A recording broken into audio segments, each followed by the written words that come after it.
Hello everyone, welcome to this lecture. I am Zamir Sheikh, Faculty of Chemistry from Sri Shivaji College of Arts, Commerce and Science, Akola. In this lecture, I am going to discuss you how one can apply Woodward-Fisher rule for calculation of the lambda max. So that lambda max can be calculated with the help of Fisher rule, WF rule. It is also be said to be the empirical rule or also be called as what the theoretical prediction for the lambda max. So the lambda max is a nothing but the what maximum wavelength absorption one can be find out from what the your organic compound. So particularly in this lecture I am going to explain you how to identify, how to calculate the lambda max, okay, from particularly the dynes. So you know the dynes are what they classified in different way. There are maybe what acyclic or maybe what the cyclic dynes. Okay, now we will proceed how one can apply to this rule. This is the actually lambda max for what the dyne chromophore. According to this rule is particularly for the prediction of what lambda max of a dyne chromophore from the structure using what the WF rule now. So one can find out the lambda max from the given structure, okay, and that's why it is a theoretical prediction.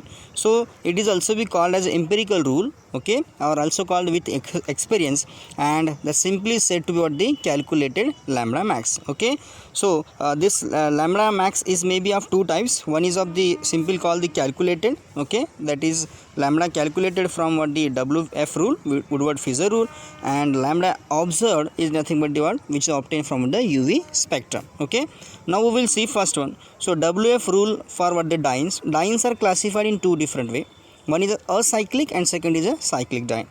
Acyclic dyne is nothing but the what your simply butadiene, and cyclic dynes are of classified in two different way. One is homonuclear and homoannular or the heteroannular. Like this, if homo means both the double bonds of dyne should be present in one ring, and here they are in the opposite or other rings. Okay, they should be in conjugation firstly.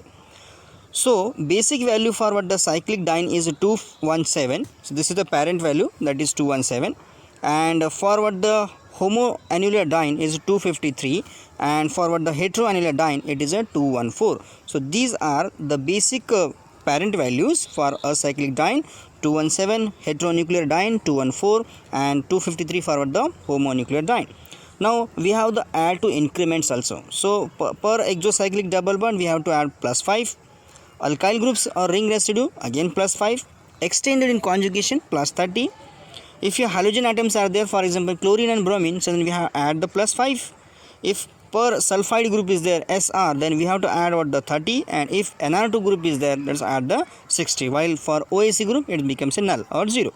So likewise, so this is the example of what the dyne, okay, acyclic dyne, and one can add the substituents and all these things. Okay, so now we will see directly the some examples related to what the WF rule. In this example, so here look at this example is given. So this is the dyne, and observed value is given is 235. So first one, find out the parent value. It is on what acyclic dyne, so the value should be what 217. Okay, so it should be the what 217.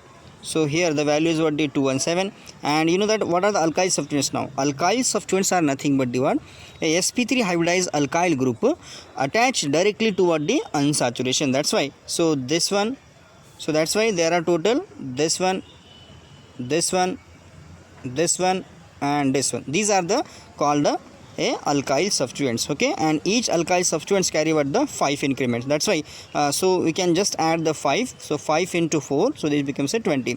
So total number of after the summation it becomes 237. So 237 is a calculated lambda max for this compound, while the observed value is 235. So always there should be a matching or the wavelength is there. Okay, always. So lambda max calculated 237 and observed is a 235. Let's see the another example here. So like this, again it is an acyclic dyne. So base value should be 217, but the ring the alkyl substituents are, this is the 1 and this are the 2. So there are 2 alkyl substituents, so we can add the 5 and 5. So 5 into 2 becomes a 10. So 227 is the calculated value or lambda max for this dyne. Okay, look at another example. This is a given example, and here already the given data is what 245 nanometer is the observed value. Okay, that is which are predicted from what the your spectroscopy.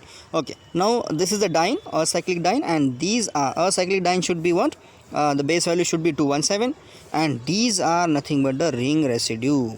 These are called the what ring residue. That means a sp3 hybridized carbon should be attached to what the ring carbon. sp3 hybridized ring carbon directly attached to conjugation, that is called what the or directly attached to what the sp2 hybridized carbon. So this is an sp3 hybridized carbon attached with what sp2 hybridized carbon. Okay, and this should be a ring carbon. What is that? It should be a ring carbon. So likewise that is called the ring residue. So don't be confused with the ring residue and alkyl substituents, because both have the same value of increments. Then we are this one base value is 217, ring residue is what the 20. Beside that, these two rings, suppose this is a ring and this is b ring, so named as what this will be b, this will be a. Now each both the rings are what exo to each other, and that means double bonds are exocyclic. That's why so one can call 2 into 5 into 247. So totally this will be the sum of this 217, 20 and 2 into 5 becomes what the 247. So here the calculated value for this compound is 247. And the last example from this, like this, it is a homoannular dyne, so it should be 253 base value and ring residue. So these are the two ring residue. So these two ring residue which comprise with the what the 2 into 5, so it becomes a 10, so 263. Okay, so lambda max for this compound, calculated lambda max with is a 263. And these are the some examples. So list of the examples are given, so try to solve and try to find out the correct lambda max for this one. Okay, so look at this example, try to solve on that, and this one also, and this one also. So thank you for watching this lecture. If you are satisfied with this contents, please like, share and subscribe our channel for more updates. Thank you.